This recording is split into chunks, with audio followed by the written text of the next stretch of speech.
Hi everybody, I'm Joel, the general manager here at Maiwo.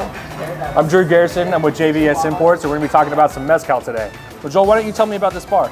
Yeah, so this bar happens to be the only solo dedicated Mezcal bar in Sacramento, and it is also the widest variety of Mezcal here in Sacramento as well. Like over 120 different options here for Mezcal in Sacramento? Correct, and it's not limited to Mezcal, we also have many different varietals and Sotol here. Destilado de Agaves, Bacanora, Sotol, Mezcal, all the things to check out.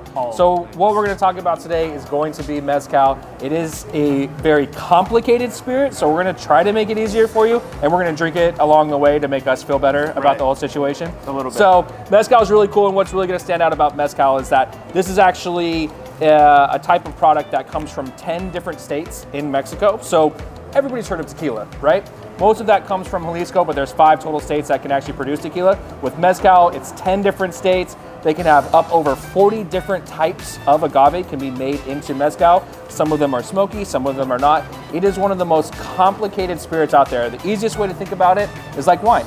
So you have all kinds of different types of wine, you have all different types of Mezcal.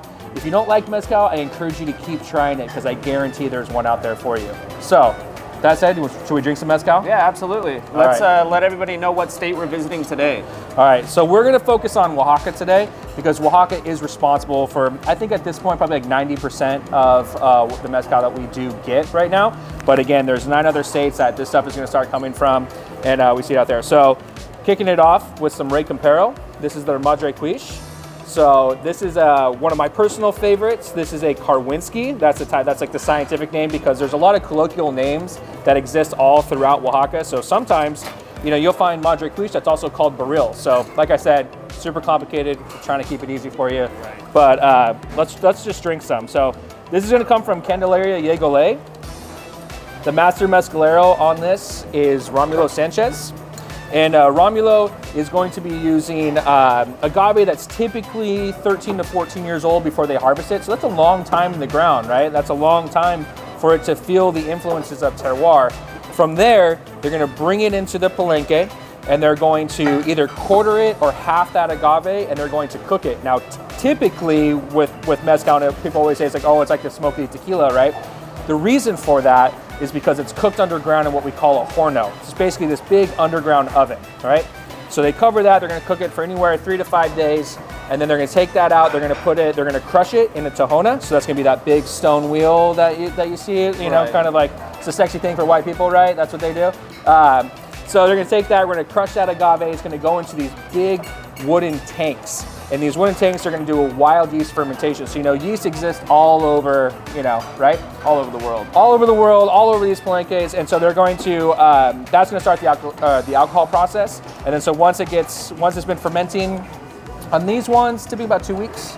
And then from there, they're going to distill it 2 times, copper pot stills, and then it's going to go right into the bottle. So this one in particular, and it always kind of varies a little bit, 48.9%. Right, so it's a little on the higher end. It is a little bit, but that's what you're going to see with a lot of mezcals. Like they tend to be, 46 and higher. Right. Now that's not always going to be the case, but that tends to be the case quite a bit.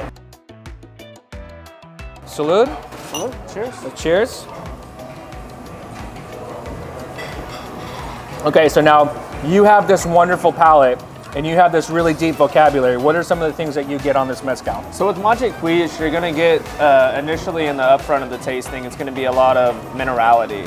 And as you progress through, it's not overly smoky. There is a bite to it because of the higher alcohol content. Yeah.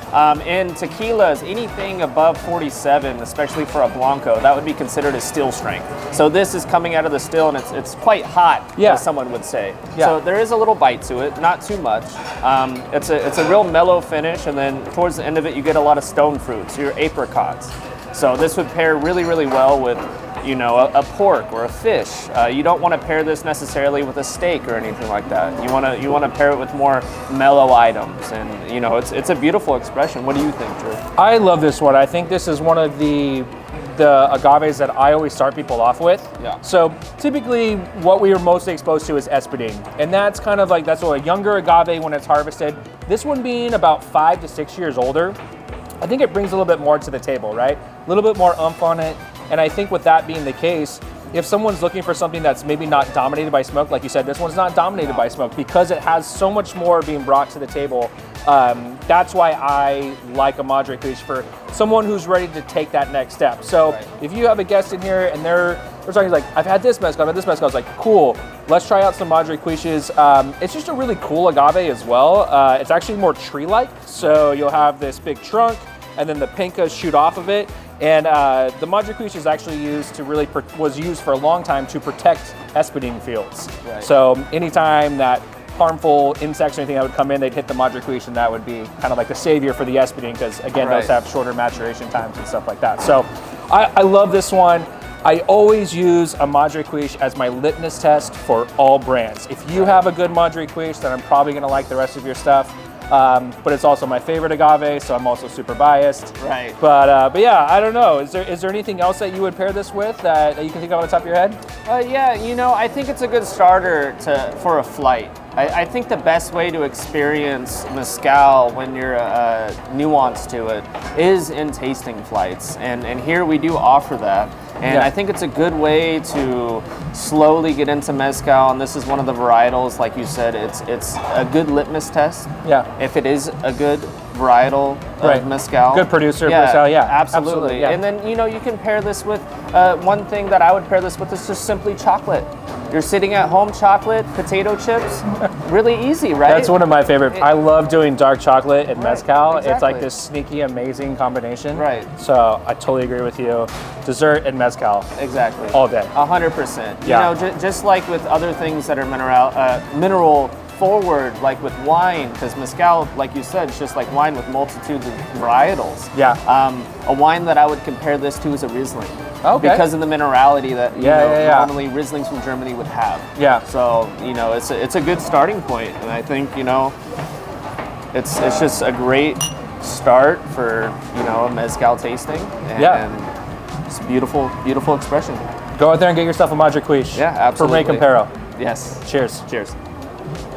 You at home, I suggest that, you know, you reach out to us in the comments. We love to hear feedback. Let us know what mezcal is your starting point. What mezcals do you like? And you know, we'll try to get that in our stock here, and, you know, hopefully we can serve everybody. Yeah, let us know what your favorite is. Yeah.